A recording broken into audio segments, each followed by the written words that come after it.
je suis tombé sur des constructions très magnifiques. Sur une vidéo qui présentait des constructions très magnifiques. Quand il présentait les villages, je me suis dit, on est vraiment où on est là. C'est n'est autre qu'à Abidjan où j'ai vu ce genre de projet. Ça m'a fait plaisir de savoir qu'il y a ce genre de projet, qu'il y a des gens qui construisent comme ça. Je vous jure, j'ai cru à ce moment-là, quand j'ai vu ça, que j'étais dans un appartement de haut standing, que je verrais dans des villes prospères en France ou en Italie. C'était intéressant de faire cette analyse de ces maisons-là qui sont justement une grosse révolution, une grosse claque pour lesquelles il faudrait s'inspirer, vous, sur toutes les thématiques dont je parle sur cette chaîne. Ces maisons, ça réunit la plupart de ces choses dont je parle et on va les analyser ensemble avec vous. Pour ceux qui ne me connaissent pas, je m'appelle Sajay, je suis architecte et entrepreneur. Sur cette chaîne, on parle d'architecture, d'investissement, sur tous les domaines qui sont liés à la construction, principalement en Afrique, mais aussi en Europe. N'hésitez surtout pas à laisser votre plus gros pouce bleu parce que ça va permettre à la chaîne de grossir. Vous êtes prêts? Restez jusqu'à la fin parce que vous n'allez pas y croire. On est go. C'est l'un des plus beaux projets immobiliers de l'année 2019 à Abidjan. Donc le projet immobilier, c'est celui-là. Déjà, quand je vois de loin, c'est déjà la vue sur laquelle ça donne. C'est beau. C'est beau. Oui, celui-là. Attends. Je vais mettre pause. On va analyser tranquillement. Je suis assez excité. Donc, on a ce projet immobilier-là. On a des clims tout haut. OK. Le toit, il sert à quelque chose. On a un toit. OK, d'accord. C'est bien. Les couleurs, il n'y a pas de carreaux. On est déjà bien. Tu as une clôture designée avec une forme assez distincte qui sort de ce qui se fait. Et donc, tu as ces fenêtres. Donc, en gros, tu as des fenêtres qui ouvrent sur toute la largeur de la paroi. Ça, c'est bien. Ça, c'est très bien même. T'as pas des... Voilà, c'est bien dans le minimaliste. Et là, voilà, là, on est dans la devanture. Ah, qu'est-ce que vous remarquez? Mais qu'est-ce que vous remarquez? Mais qu'est-ce que vous remarquez? Alors, on va remarquer aussi la même clôture, justement, qu'on a vue de l'autre côté, du côté arrière. La belle clôture, hein, qui est assez différente de ce qu'on voit d'habitude. Et donc, qui permet, malgré tout, ça n'empêche pas non plus, hein, vous savez, dans la thématique où on ferme complètement du lot de voisin, non. Ça permet d'ouvrir aussi aux autres voisins pour voir. On n'a pas non plus... Le voisin qui voudra s'installer ici, donc là, ça laisse libre au voisin. Si tu veux t'installer ici et que tu veux boucher la vue, bah, tu pourras planter plus d'arbres ou mettre de la paille un peu sur ta grille. Donc ça, c'est bien. Et surtout, le point le plus intéressant, vous savez, c'est quoi? Justement, c'est ce dont je parle. C'est pas un projet où tu rentres directement, la véranda et tu rentres. Non, tu as le projet qui respire, ça donne une perspective. C'est-à-dire que vous avez ici, là, vous avez du gazon, vous avez de la parcelle, vous avez de la profondeur. C'est-à-dire que quand tu seras ici, là, au fond, là-dedans, quand tu seras là, tu auras la vue sur le terrain, tu auras une belle vue sur ton terrain. Non seulement il y a ça, il y a aussi une autre chose, c'est que c'est planté. Il y a du bananier, il y a des fleurs. Donc il y a sûrement eu une réflexion architecturale et urbaniste très intéressante ici. Et donc tu as de la délimitation. On sait où marcher, où ne pas marcher, où se reposer, où ne pas se reposer. Pour poursuivre encore sur cette véranda, je n'ai pas l'impression que c'est du carreau. Un autre point positif, j'ai l'impression que c'est du béton ciré. On avance. Ouais, c'est magnifique. Non, ça c'est un architecte qui a fait ça. Obligé. C'est un architecte qui a fait ça. Ou si c'est un ingénieur, chapeau, hein. C'est un architecte qui a fait ça. Magnifique. Vous voyez comment c'est réparti là? C'est le même modèle. En gros, c'est ce genre de choses que vous devez vous inspirer. Si vous avez des terrains, c'est de ce genre de choses que vous devez inspirer pour faire des logements à vendre, par exemple, ou bien des courtes durées. C'est parfait, ça. C'est vrai que ça va coûter de l'argent, mais c'est beau. Moi, je paye, j'achète. Il y a ce jeu de séquence. C'est-à-dire que tu as un jeu de séquence. C'est pas la même chose. Tu as les mêmes murs qui sont... Non, tu as des hauteurs qui sont séparées. C'est en dallage, on appelle ça. En dallage, en escalier. Donc, tu as ce jeu de séquence. C'est bien. C'est réfléchi. Et donc là, j'imagine que c'est une piscine qui est commune à tous ces logements. Donc en gros, voilà, ouais, c'est... Faut que je sache où c'est pour que j'aille visiter. Nous sommes à l'intérieur d'un de ces fabuleux appartements duplex d'une surface d'environ 200 mètres carrés. 200 mètres carrés. Donc il a computé le total. Donc on va dire 100 mètres carrés en bas, 100 mètres carrés en haut. Nice. Vous pouvez faire beaucoup avec moi. On va juger. Premièrement, on juge la décoration. Décoration très simple, sobre et minimaliste. Très bien. Les couleurs, il n'y en a pas beaucoup. Il y a du noir, tu as du gris, tu as du blanc et tu as de la couleur bois. On ne s'égare pas, donc on continue, on poursuit avec cette porte, elle est très belle. Et là, vous avez vu au fond du couloir de cette maison, il y avait une porte. C'est bien, c'est un couloir qui ne donne pas nulle part, c'est un couloir qui donne vers quelque chose. Là, attends, juste là, c'est un couloir qui donne vers une grosse porte. Donc là, on sent qu'on va quelque part. Voilà, c'est bien. Ah, vous voyez ce que je vous ai dit là? Je pense que je ne sais pas s'il va y revenir. Et ici, ce qui est Voilà. intéressant, c'est que le salon communique directement avec la terrasse. Exactement, le salon communique directement avec la terrasse. Donc voilà, ça c'est pas du carreau comme vous le voyez, c'est du béton ciré. Et c'est bien, ça grille pas. Voilà, quand tu sors, voilà. Là, tu as des grilles. Là, vous avez des grilles. Mais c'est des grilles qui sont designées. C'est des grilles qui sont faites. C'est pas une question de. Quand je. Tu sais, vous avez vu, j'ai fait des analyses d'autres vidéos. Où je parle de grilles, c'est pas beau, c'est moche. Oui, c'est moche quand c'est pas designé. Quand il n'y a aucune réflexion derrière, quand c'est juste des grilles, on met des 4 ponts bam, devant une baie vitrée. C'est comme si tu te maquillais, tu te faisais belle et après tu te balades tout avec le voile. C'est pas très. Ou bien tu mets le masque Covid et tout ça. Tu vois.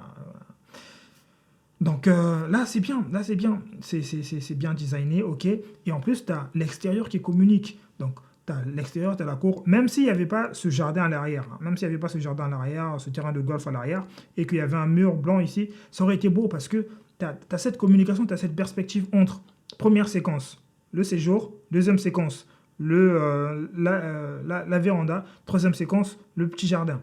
Ça, c'est bien. Il y a de l'espace, ça respire.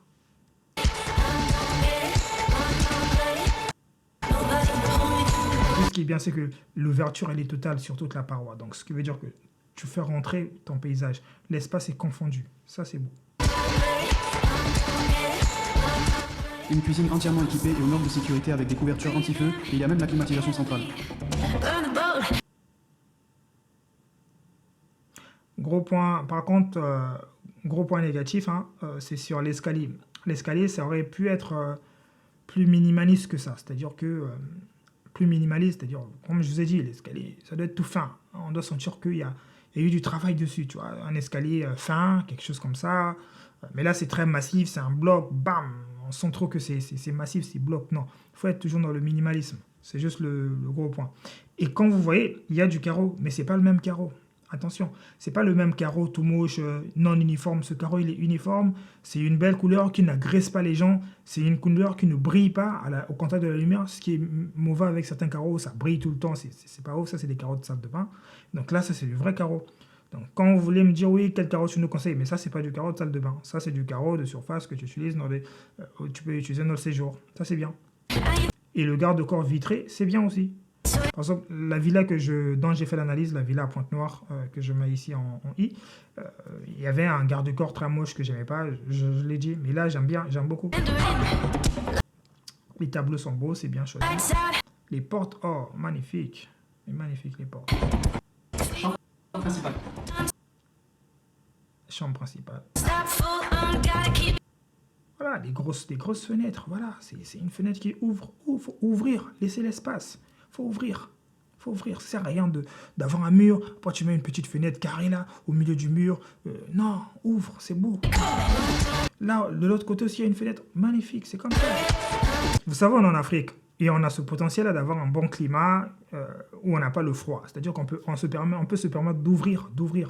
Où on n'a pas le froid, où tu vois, tu n'as pas le froid, tu n'as pas l'hiver, où tu dois faire des fenêtres, tu dois réfléchir au double vitrail. Non, là, c'est bien. Tu as tout ça, tu vois. Donc tu peux ouvrir, tu peux faire entrer la lumière, c'est beau. Et vous voyez même la salle de bain. Regardez le carreau qui est utilisé dans la chambre. Vous voyez là? Non, ça c'est du parquet ça. Je crois que c'est du parquet. C'est de l'imitation parquet, mais voilà, c'est du faux parquet. Ah oui, non, ok. C'est du carreau, c'est de l'imitation carreau, voilà. C'est du carreau, imitation parquet. Vous voyez? C'est beau.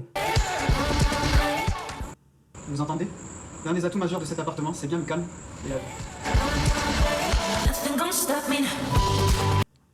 Ouais. Non, les portes sont bien, la menuiserie.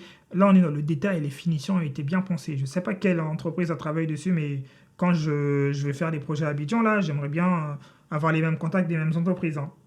Comme ça, je travaille avec eux, je leur fais des devis et tout. Ils me font des devis sur la menuiserie, sur les menuisiers qui ont travaillé sur ce projet, sur l'équipe qui a travaillé sur ce projet. J'aime beaucoup. Si vous connaissez, si quelqu'un d'entre vous connaît, mettez-moi en contact avec eux. Moi, je travaille avec eux. Et je réalise des trucs de malade.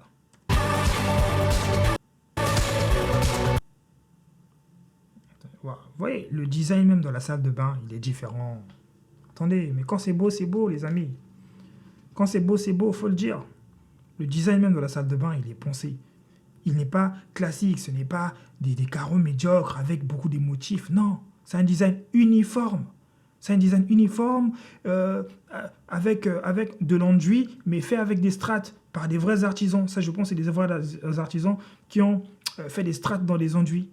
Et ça a donné ce design. C'est des choses qui sont pensées au préalable. Depuis l'architecture même du bâtiment, c'est l'architecte qui pense ça. Il se dit, OK, cette salle de bain, je veux la faire différente. D'accord, je veux la faire différente par ceci, par cela. Et comme vous voyez, là, justement, ça corrige tous les défauts que j'ai répertoriés sur la vidéo de la villa à Pointe-Noire, là, de la maison à Pointe-Noire. Vous voyez là, la salle de bain, là, cette salle de bain, cette douche, là, c'est quelque chose de carré. C'est pas ce vilain truc circulaire qu'il y avait dans l'autre douche, mais il y a ce truc de carré. Et il y a des finitions très très simples. C'est beau. Et dans quelques... Et tu as du store ban, t'as du store pour protéger... Voilà, ça, là, tu as le garde-corps vitré. C'est beau. Hein? jours, la piscine et la salle de sport seront opérationnelles. Donc ça, c'est la piscine, d'accord. J'ai l'impression que c'est une piscine débordante. J'ai toujours du mal avec des piscines débordantes en plein pied. Pour moi, une piscine débordante doit être surélevée pour avoir... Bref, je vous montrerai aussi. Fini le blablabla. Tu me l'achètes cette maison? J'aurais jamais dû t'amener ici. Donc voilà les amis, l'analyse de cette maison a été très intéressante, ça m'a fait plaisir d'analyser la maison, à part le point sur l'escalier qui pêche un peu, sinon la majorité des choses étaient parfaites. En tout cas, point de vue de décoration, il n'y avait pas un abus total des couleurs, c'était fait dans le simplisme, dans le minimalisme, et même les finitions, c'était très très propre. Je me suis demandé vraiment si on était vraiment à Abidjan, ce niveau de travail c'est impeccable. S'il y a des artisans, des ouvriers qui ont travaillé là-dessus, faites-moi savoir quand même, comme ça je vais travailler avec eux sur des beaux projets. C'est juste dommage quand même, le point où on aurait pu travailler le plus, c'est un point écologique, hein. C'est un point sur lequel je sensibilise beaucoup, sur lequel je viendrai beaucoup dans mes constructions, où on utilise des matériaux un peu plus écologiques que ça. Je vous en parlerai dans les prochaines vidéos. Donc restez abonnés et attentifs. N'hésitez pas à laisser un gros pouce bleu et donnez-moi votre avis. On va noter cette maison, justement, pas une villa, cette maison. On va la noter, on pourra noter ce projet en globalité. En tout cas, moi je lui donne la note de 8 sur 10. Pour moi, c'est du 8 sur 10. C'est du 8 sur 10 dans son standing à lui. Il a pêché sur le point de l'escalier, ok, on lui pardonne, donc on lui donne une note de 8 sur 10. Dites-moi en commentaire si vous avez des notes plus hautes à donner à ce projet, combien vous notez, qu'est-ce que vous trouvez de positif à ça ou bien de négatif. C'était Sagesse, l'architecte. Mes contacts sont en description. À bientôt.